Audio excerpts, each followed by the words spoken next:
Hello, I'm Simon Whistler, you're watching TopTenzNet, and in the video today we're looking at the top 10 interesting facts about commercial airlines. In recent years, people have become much more afraid of flying in airplanes than they ever have before. The events of 9/11 shook many people's faith in the safety of air travel, and in more recent years, people have become increasingly concerned about turbulence, bad weather, and even pilot error. The spate of planes that went down with no survivors, and the depressed German pilot who decided to commit suicide and mass murder at the same time are still fresh on everyone's minds. However, these events have often caused us to exaggerate the risks and give ourselves more fear than is truly prudent, allowing our imaginations to run unchecked. The truth is that overall, commercial air travel is still quite safe, and many of the worst fears are totally overblown. So, in the video today, we've got 10 facts about commercial airlines. Number 10. Lightning hits commercial jets surprisingly often, but they're designed to handle it. Many people may be flying near a thunderstorm and start to get worried when they see lightning strike around the plane. However, there really isn't any cause to be seriously concerned. Lightning causing planes to go down is incredibly rare. Now, lightning does actually strike planes fairly often, on average about once per plane per year, and this may sound incredibly alarming and terrifying, and people may wonder why planes just don't drop out of the sky all at the same time. The fact is that planes are designed to handle exactly that kind of punishment, as the design engineers knew that lightning strikes would be inevitable. Much of a commercial airliner is made up of aluminium, which essentially allows the lightning to pass through the airplane without doing serious damage. Now, planes have gone down because of lightning strikes in the past, but that was when there were less safety features than we have in planes today. While it is possible for a lightning strike to cause a plane to crash, it is insanely unlikely. Number 9. Planes can glide for a long time without their engines working, and even land safely. Imagine you are flying and the very worst happens. The plane loses not only some, but every single one of its engines. Most people would imagine that they are now completely doomed, but there is still hope yet. Depending on how high up the plane was, as long as there was no damage that caused it to lose control, a commercial jetliner can glide for a very long time without any engines at all, and the pilot still has a good amount of control. Airlines are designed to glide, and without engines you will lose height rapidly, but at maximum cruising altitude, a competent pilot should still be able to fly roughly 40 to 50 miles.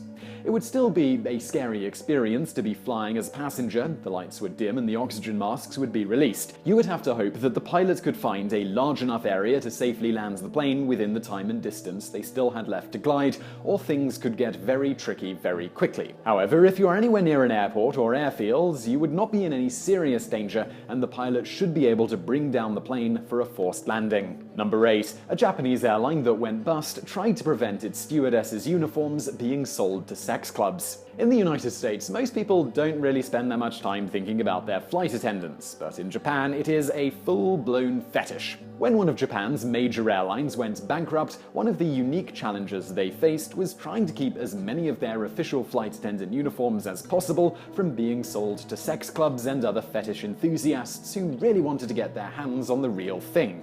The market for black market flight attendant uniforms is thriving, and they can sell for thousands. The price goes up a lot if they are accompanied by a photo of the person who originally used the uniform. Some sex clubs in Japan who specialize in the flight attendant experience have even made up the inside of their clubs to look like the inside of an airplane to really get their customers in the mood. Number 7. Turbulence has gone up noticeably in recent years. Many people are under the impression that turbulence has gone up recently due to climate change, and unfortunately, it looks as if they're correct. A very recent report concluded that climate change could seriously impact the amount of turbulence we face, and that this could greatly affect airplane routes, as well as the amount of fuel needed to reach the destination and the amount of time that the journey would take. And while the report was largely focused on the bottom line of the airline industry, those who fly are probably more concerned about how this could make things more dangerous for them while they are flying. And the truth is that turbulence is still not really very dangerous. Turbulence is not going to rip your plane out of the sky, and it isn't going to kill you or seriously injure you under normal conditions. There have been a few high-profile cases recently where injuries happened due to extreme turbulence, but this was because people were not using their seatbelts and essentially ended up bumping their heads on other parts of their bodies when the planes hit a particularly rough patch of air. It may be more of a problem than it's ever been before, but turbulence harming you is still insanely unlikely. Number 6. Your taste buds are actually working at a significantly decreased capacity when you are flying. Airline food has a reputation for either being bland or strange, and many people will swear up and down that the food and drink simply tastes different when they are flying. There is a lot of truth to this, and the reason is that while we are in the unique position of blasting through the sky in a pressurized metal tube at 35,000 feet, our bodies are not at all in anything like a natural environment. The inside of a commercial aircraft is insanely dry compared to Earth, even drier than a desert in terms of humidity. On top of all that, the cabin is highly pressurized, which also messes with our perception of taste. What all this means is that our ability to taste sweet and salty foods drops by about 30%. This means that if you thought that airline food was bland, it was probably because you were unable to fully perceive all the saltiness of the dish. This is difficult for those who create airline food because they have to balance the desire to make something people perceive as tasty at 35,000 feet without adding an unhealthy amount of salt or sugar to make up for the decreased taste buds. Number 5. Commercial jetliners are rarely running with a full fuel tank. Back in 2008, NBC compiled anonymous complaints from pilots that the industry was doing everything it could to cut corners on fuel, as jet fuel costs had recently doubled. Now, FAA regulations already stipulate that the plane needs enough fuel to reach its main destination plus its nearest alternate, and then another 45 minutes of reserve fuel on top of that. However, some pilots feel that this isn't really enough. Some pilots complained that if they had to wait in a holding pattern for too long, even that much extra fuel could start to dwindle rapidly, causing the pilot undue stress about the safety of the passengers they are trying to land with. Some people may think that it would simply be a no-brainer to keep your planes topped off to ensure maximum security, but the airlines don't think that way. Apart from trying to save as much as they can on jet fuel costs, it's a matter of gas mileage and time spent. Time spent refueling is time that could be spent flying, and for every gallon of extra jet fuel in the tank, that actually decreases the mileage of the plane because it now weighs more.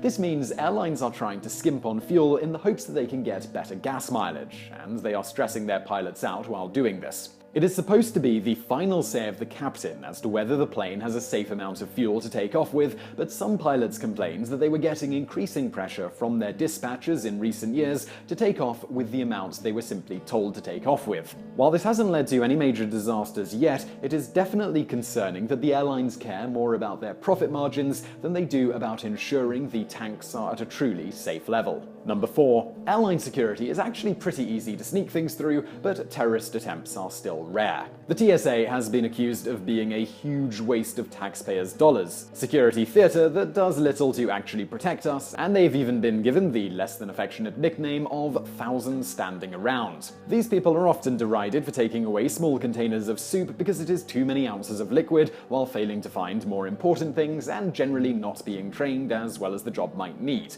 However, despite their failings, many people still believe they are at least keeping us somewhat safer and that their presence in airports is a necessary nuisance for our protection. However, one security expert named Bruce Shiner wanted to test if they are really worth anything at all and spent time using less than sophisticated tools to see what things he could sneak past the agents at TSA, proving that a truly determined terrorist would not have that much trouble. He has carried through things like box cutters, cigarette lighters, lengths of rope, large tubes of toothpaste, and a beer container that you can hide under your shirt for taking beer into ball games. He has done all of this while taking Hezbollah flags, wearing t-shirts with terrorist imagery, and bringing inflatable Yasser Arafat dolls in his luggage. All of these are things he has managed to get through airport security. The truth is that the TSA wouldn't keep out truly well-trained stealth operatives. The reason why a terrorist attack wouldn't work in the sky isn't because of something someone's brought on board, but because their attempt would be thwarted by their fellow passengers. The reason for this is that people are aware now. You see, back before the terrorist attacks in 2001, hijackings of commercial jetliners were actually quite common, but the thing was that all of those hijackings had been someone trying to gain money in some way, and the passengers always ended up landing safely. On 9/11, it's likely that the people on the planes thought it was some sort of hostage situation until it was too late to do anything. Now that people are expecting a terrorist attack, if terrorists try to take over a plane, the entirety of the passengers will take them on, thinking they've got nothing to lose. For this reason, it is no longer an effective strategy for terrorists, and they have been focusing their attention elsewhere. Number 3. In many parts of the world, airline travel is safe, but Southeast Asian airlines have issues. Some people have seen the recent spate of planes going down in the last few years, especially the very high-profile disappearance of MH370, and they've started to wonder if air travel isn't so safe anymore. And the answer is really that it depends on what part of the world you are flying in. For the most part, the United States of America still has a very good air safety record, but Southeast Asia is increasingly struggling with airline safety, having a recent year with 3 high-profile crashes with no survivors. Many have wondered what in the world's going on with airlines in Southeast Asia, and it turns out that there isn't a simple answer. There are multiple factors affecting their efficiency and safety, and much of it comes down to the infrastructure becoming increasingly spread thin. The amount of air travel has increased in recent years, with population growth in Southeast Asia, but the airlines cannot properly keep up with the demand. Essentially, they need more and more air traffic controllers, but the pay is low and training isn't fully adequate. Even those they have are spread thin with their duties. Now, to make matters worse, the region can already be challenging enough to fly in. Now, on top of all that, flying in the area can be difficult, and pilots are being put into the air with less and less experience in order to meet demand. Number 2. Harrison Ford somehow manages to keep getting into plane-related incidents. Harrison Ford is well known for being the man behind the iconic characters of Indiana Jones, Han Solo, and so many others. He is also an incredibly accomplished pilot in his personal life. He has flown for a hobby for many years and logged thousands of hours. However, some are starting to wonder if the aging actor, now nearly 75 years old, should perhaps consider giving up flying at this point in his life after a series of incidents over the last few years. Back in 2015, during the filming of the new Star Wars movie, it made the news that Ford's small vintage plane had crash-landed on a golf course in California. Ford was banged up and suffered a head injury, but came out of the situation okay. Then, very recently, Ford was coming in for a landing at John Wayne Airport in Orange County, California, when something strange happened. He flew right over a passenger jet and commented, "Was that airplane supposed to be underneath me?" It turns out that he had somehow landed on the taxiway that ran parallel to the runway he was supposed to land on, instead of landing on the runway itself. Luckily, there were no injuries or damage, but one starts to wonder if Ford should consider taking it easy on the flying, at least for a little while. Number 1. Mercury is not allowed on airplanes due to the unique danger it can cause. Mercury is already a poisonous substance, neurotoxic to humans and most life, despite looking like a cool metal liquid that the bad guy from Terminator 2 is made from. However, it is also used in things like thermometers and has a lot of valid applications, so some may be surprised that it is banned from existing anywhere near an aircraft.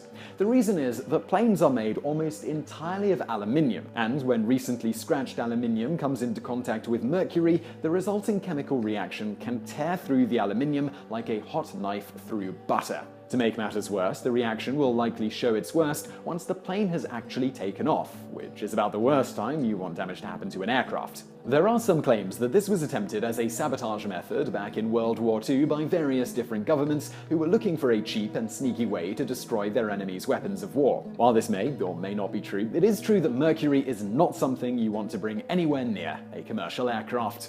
So I really hope you found that video interesting. If you did, please do hit that thumbs up button below, and don't forget to subscribe for brand new videos just like this every day of the week. Also, over there on the right are a couple of other videos that you might enjoy if you enjoyed this one, and thank you for watching.